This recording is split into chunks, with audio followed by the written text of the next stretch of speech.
안녕하세요. 지금부터 가스기능사 관연도 기출문제 1과목 해설 강의를 진행하겠습니다. 더 많은 기출문제와 강의는 에듀 채널에서 확인하세요. 첫 번째 문제는 전기설비 방폭구조의 종류에 관한 문제입니다. 전기설비 방폭구조의 종류가 아닌 것을 찾는 문제입니다. 정답은 1번입니다. 접지 방폭구조는 방폭구조의 일반적인 유형이 아닙니다. 접지는 전기 안전을 위한 일반적인 조치이지만 특정한 방폭구조라고 부르지는 않습니다. 유입 방폭구조, 압력 방폭구조, 안전증 방폭구조는 모두 정식 방폭구조의 종류입니다. 두 번째 문제는 특정 고압가스에 관한 문제입니다. 특정 고압가스에 해당되지 않은 것을 찾는 문제입니다. 정답은 1번 이산화탄소입니다.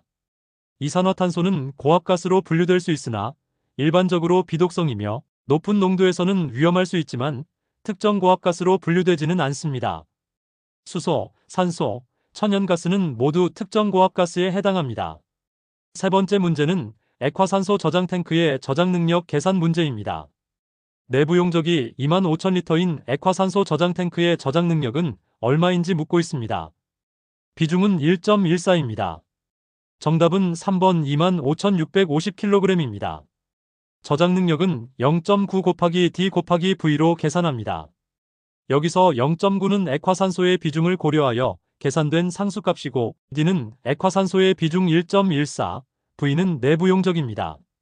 따라서 0.9 곱하기 1.14 곱하기 25,000리터를 계산하면 약 25,650kg이 됩니다. 네 번째 문제는 배관 설치 방법에 관한 문제입니다. 산소 또는 천연메탄을 수송하기 위한 배관과 이에 접속하는 압축기와의 사이에 반드시 설치하여야 하는 것을 찾는 문제입니다. 정답은 3번 수취기입니다. 수취기는 압축 과정에서 발생할 수 있는 응축수나 기름, 그리고 다른 불순물을 수집하는 역할을 합니다. 특히 산소나 천연가스와 같은 가스를 압축할 때는 이러한 불순물이 가스의 연소 특성에 영향을 줄 수 있으므로 이를 제거하기 위해 수취기를 설치하는 것이 중요합니다. 다섯 번째 문제는 안전성 평가기법에 관한 문제입니다. 공정에 존재하는 위험 요소와 비록 위험하지는 않더라도 공정의 효율을 떨어뜨릴 수 있는 운전상의 문제를 파악하기 위한 안전성 평가기법을 찾는 문제입니다. 정답은 4번 위험과 운전 분석, 즉 헤이즐 기법입니다. 헤이즐은 공정의 설계 의도에서 발생할 수 있는 가능한 모든 편차를 식별하고 그 편차가 발생할 가능성과 그로 인한 결과를 평가합니다. 헤이즐은 체계적이고 자세한 접근 방식으로 공정의 안전성뿐만 아니라 효율성에 관한 문제까지도 파악할 수 있게 해줍니다. 여섯 번째 문제는 특정 설비 재검사 대상에 관한 문제입니다. 특정 설비 재검사 대상인 것을 찾는 문제입니다. 정답은 2번 차량에 고정된 탱크입니다. 차량에 고정된 탱크는 압력을 받는 용기로서 규정에 따라 정기적인 검사가 요구됩니다. 역화방지 장치, 독성가스 배관용 밸브, 자동차용 가스 자동주입기는 재검사 대상이 아닙니다. 일곱 번째 문제는 고압가스 운반 시 경계표지에 관한 문제입니다. 독성가스 외에 고압가스 충전 용기를 차량에 적재하여 운반할 때 부착하는 경계표지에 대한 내용으로 옳은 것을 찾는 문제입니다. 정답은 1번입니다. 적색 글씨로 위험 고압가스라고 표시합니다. 독성가스를 제외한 고압가스 충전 용기를 차량에 적재하여 운반할 때는 해당 위험을 알리기 위해 경계표지를 부착해야 하며 그 경계표지에는 적색 글씨로 위험 고압가스라고 표시하는 것이 일반적인 규정입니다. 여덟 번째 문제는 LP가스 설비 수리 시 재치환에 관한 문제입니다. LP가스 설비를 수리할 때 공기로 재치환하여야 하는데 산소 농도가 얼마의 범위 내에 있을 때까지 공기로 재치환하여야 하는지 묻고 있습니다. 정답은 4번 18에서 22%입니다. 산소 농도가 너무 낮으면 질식의 위험이 있고 너무 높으면 화재나 폭발의 위험이 증가합니다. 일반적인 대기 중에 산소 농도는 약 21% 정도이며 안전한 작업 환경을 위해서는 이 수준에 가까워야 합니다. 산업 안전 분야에서는 통상적으로 산소 농도가 18%에서 22% 사이일 때 안전하다고 간주합니다. 아홉 번째 문제는 도로 및 배관 매설 기준에 관한 문제입니다. 고압 가스 특정 제조시설 중 도로 밑에 매설하는 배관의 기준에 대한 설명으로 틀린 것을 찾는 문제입니다. 정답은 4번입니다. 배관은 그 외면으로부터 도로 밑에 다른 시설물과 60cm 이상의 거리를 유지한다는 설명이 틀렸습니다. 실제로는 배관은 그 외면으로부터 도로 밑에 다른 시설물과 30cm 이상의 거리를 유지합니다. 10번째 문제는 도시가스 공급시설의 통풍 구조 기준에 관한 문제입니다. 공기보다 비중이 가벼운 도시가스의 공급시설로서 공급시설이 지하에 설치된 경우에 통풍 구조의 기준으로 틀린 것을 찾는 문제입니다. 정답은 3번입니다. 흡입구 및 배기구의 관경은 500mm 이상으로 하되 통풍이 양호하도록 한다는 설명이 틀렸습니다. 실제로는 흡입구 및 배기구의 관경은 통풍이 양호하도록 적절한 크기로 설계하거나 100mm 이상으로 합니다. 11번째 문제는 폭발한계 범위에 관한 문제입니다. 폭발한계의 범위가 가장 좁은 것을 찾는 문제입니다. 정답은 1번 프로판입니다. 가스의 폭발한계 범위를 보면 프로판은 약 2.1%에서 9.5%, 암모니아는 약 15%에서 28%, 수소는 약 4%에서 75%, 아세틸렌은 약 2.5%에서 80%입니다. 따라서 프로판이 폭발한계의 범위가 가장 좁습니다. 12번째 문제는 액화가스의 정의에 관한 문제입니다. 도시가스 사용시설에서 정한 액화가스란 상용의 온도 또는 섭씨 35도의 온도에서 압력이 얼마 이상이 되는 것을 말하는지 묻고 있습니다. 정답은 2번 0.2MPa입니다. 도시가스 사용시설에서 정한 액화가스란 상용의 온도 또는 섭씨 35도의 온도에서 압력이 0.2MPa 이상인 것을 말합니다. 13번째 문제는 염소가스 저장탱크의 과충전 방지장치에 관한 문제입니다. 염소가스 저장탱크의 과충전 방지장치는 가스 충전량이 저장탱크의 내용적의 몇 %를 초과할 때 가스 충전이 되지 않도록 동작하는지 묻고 있습니다. 정답은 3번 90%입니다. 염소가스 저장탱크의 과충전 방지장치는 가스 충전량이 저장탱크의 내용적의 90%를 초과할 때 가스 충전이 되지 않도록 동작합니다. 14번째 문제는 도시가스 사고의 사고 유형에 관한 문제입니다. 도시가스 사고의 사고 유형이 아닌 것을 찾는 문제입니다. 정답은 3번 보호포 설치입니다. 보호포는 가스 배관을 보호하기 위해 설치하는 장치로 사고를 예방하는 안전조치의 일부입니다. 시설 부식, 시설 부적합, 연결부 이완은 사고 유형이지만 보호포 설치는 예방 조치입니다. 15번째 문제는 저온저장 탱크 설비에 관한 문제입니다. 가연성 가스 저온저장 탱크 내부의 압력이 외부의 압력보다 낮아져 저장 탱크가 파괴되는 것을 방지하기 위한 조치로서 갖추어야 할 설비가 아닌 것을 찾는 문제입니다. 정답은 3번 정전기 제거 설비입니다. 정전기 제거 설비는 주로 발화의 위험을 줄이기 위해 사용되며 탱크의 구조적 무결성을 유지하는 데에는 직접적인 영향을 주지 않습니다.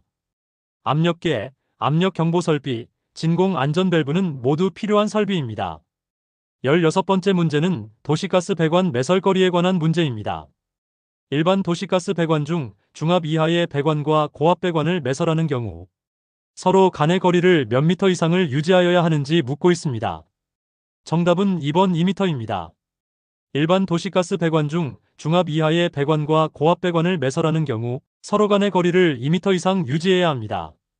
17번째 문제는 초저온 용기의 단열 성능 시험용 저온액화가스에 관한 문제입니다. 초저온 용기의 단열 성능 시험용 저온액화가스가 아닌 것을 찾는 문제입니다. 정답은 3번 액화공기입니다.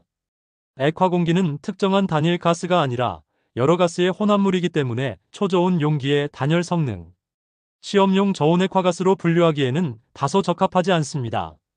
액화아르곤, 액화산소, 액화질소는 모두 시험용으로 사용됩니다. 18번째 문제는 고압가스 판매소의 시설 기준에 관한 문제입니다. 고압가스 판매소의 시설 기준에 대한 설명으로 틀린 것을 찾는 문제입니다. 정답은 3번입니다. 용기 보관실 및 사무실은 부지를 구분하여 설치한다는 설명이 틀렸습니다. 용기 보관실과 사무실이 반드시 부지를 구분하여 설치되어야 한다는 규정은 없습니다. 사무실과 보관실이 같은 부지 내에 위치할 수 있습니다. 19번째 문제는 액화석 유가스 충전 설비 점검에 관한 문제입니다. 운전 중인 액화석 유가스 충전 설비의 작동 상황에 대한 점검 주기를 묻고 있습니다. 정답은 1번 1일에 1회 이상입니다. 운전 중인 액화석 유가스 충전 설비의 작동 상황에 대하여 매일 점검하여야 합니다. 20번째 문제는 재검사 용기 및 특정 설비의 파기 방법에 관한 문제입니다. 재검사 용기 및 특정 설비의 파기 방법으로 틀린 것을 찾는 문제입니다. 정답은 4번입니다. 파기 물품은 검사 신청인이 인수시한 내에 인수하지 아니한 때도 검사인이 임의로 매각 처분하면 안 된다는 설명이 틀렸습니다. 실제로는 검사 신청인이 인수시한 내에 인수하지 않을 경우 검사인은 일정한 절차에 따라 임의로 매각 처분할 수 있습니다. 21번째 문제는 가스 누출 경보기 설치에 관한 문제입니다. 도시가스 배관이 굴착으로 20m 이상이 노출되어 누출가스가 체류하기 쉬운 장소일 때 가스 누출 경보기는 몇 미터마다 설치해야 하는지 묻고 있습니다. 정답은 3번 20m입니다. 굴착으로 20m 이상 노출된 배관에 가스가 체류하기 쉬운 장소에 설치하는 가스 누출 경보기는 매 20m마다 설치해야 합니다. 22번째 문제는 시안화수소의 안정제에 관한 문제입니다. 시안화수소의 중화 폭발을 방지하기 위하여 주로 사용할 수 있는 안정제를 찾는 문제입니다. 정답은 2번 황산입니다. 시안화수소의 중화 폭발을 방지하기 위해 주로 사용되는 안정제는 황산입니다. 이외에도 이산화황이나 염화칼슘 등이 사용될 수 있습니다. 23번째 문제는 고압가스 용접용기 동체의 내경 계산 문제입니다. 고압가스 용접용기 동체의 내경은 약 몇 밀리미터인지 묻고 있습니다. 정답은 1번 190mm입니다. 내경은 2 곱하기 벽이 두께 곱하기 허용인장 응력 곱하기 용접 효율을 내부 압력으로 나눈 값으로 계산됩니다. 24번째 문제는 고압가스 용어의 정의에 관한 문제입니다. 고압가스 관련법에서 사용되는 용어의 정의에 대한 설명 중 틀린 것을 찾는 문제입니다. 정답은 2번입니다. 독성가스라 함은 인체에 유해한 독성을 가진 가스로서 허용 농도가 100만 분의 100 이하인 것을 말한다는 설명이 틀렸습니다. 실제로는 독성가스는 허용 농도가 100만 분의 200 이하인 것을 말합니다. 25번째 문제는 고압가스 압축 작업 중단 기준에 관한 문제입니다. 고압가스 압축 작업 중 작업을 즉시 중단해야 하는 경우를 찾는 문제입니다. 정답은 1번입니다. 산소 중에 아세틸렌, 에틸렌 및 수소의 용량 합계가 전체 용량의 2% 이상인 경우입니다. 산소와 함께 이러한 가스들이 일정 비율 이상 혼합되면 폭발 가능성이 높아지기 때문에 위험합니다. 26번째 문제는 가스사고 분류 방법에 관한 문제입니다. 가스사고를 분류하는 일반적인 방법이 아닌 것을 찾는 문제입니다. 정답은 4번 사용자의 연령에 따른 분류입니다. 가스사고는 원인, 사용처, 사고 형태 등에 따라 분류할 수 있지만 사용자의 연령은 사고의 분류 기준으로 일반적이지 않습니다. 27번째 문제는 방류두개 출입구 설치 기준에 관한 문제입니다. 고압가스 저장시설에 설치하는 방류두개는 계단, 사다리 또는 토사를 높이 쌓아 올림 등에 의한 출입구를 둘레 몇 미터마다 1개 이상을 두어야 하는지 묻고 있습니다. 정답은 2번 50m입니다. 고압가스 저장시설에 설치하는 방류두개는 계단, 사다리 또는 토사를 높이 쌓아 올림 등에 의한 출입구를 둘레 50m마다 1개 이상을 두어야 합니다. 28번째 문제는 안전밸브의 형식에 관한 문제입니다. LPG 용기 및 저장 탱크에 주로 사용되는 안전밸브의 형식을 찾는 문제입니다. 정답은 4번 스프링식입니다. LPG 용기와 같은 압력 용기에 사용되는 안전밸브는 스프링식이 많이 사용됩니다. 스프링식 안전밸브는 설정된 압력 이상이 되면 스프링의 힘을 이겨내고 개방하여 과도한 압력을 방출하는 방식으로 작동합니다. 29번째 문제는 가스 충전 용기 운반 시 적재 제한에 관한 문제입니다. 가스 충전 용기 운반 시 동일 차량에 적재할 수 없는 것을 찾는 문제입니다. 정답은 1번 염소와 아세틸렌입니다. 염소와 아세틸렌, 산소와 아세틸렌은 반응성이 높고 위험한 조합이 될 수 있습니다. 특히 염소와 아세틸렌의 조합은 매우 위험하며 폭발할 수 있는 혼합물을 형성할 수 있습니다. 따라서 이 두 가스는 함께 운반해서는 안 됩니다. 30번째 문제는 자연장벽에 관한 문제입니다. 안전거리 계산에서 자연장벽으로 들어갈 수 있는 경우로 옳지 않은 것을 찾는 문제입니다. 정답은 1번 산입니다. 일반적으로 바다, 호수, 하천 등이 자연장벽으로 간주되어 안전거리 계산에 포함될 수 있습니다. 산은 일반적으로 자연장벽으로 간주되지 않습니다. 이상으로 가스기능사 기출문제 1과목 해설 강의를 마치겠습니다. 지금 에듀 채널에 가시면 더 많은 기출문제와 오디오 강의를 이용하실 수 있습니다. 감사합니다.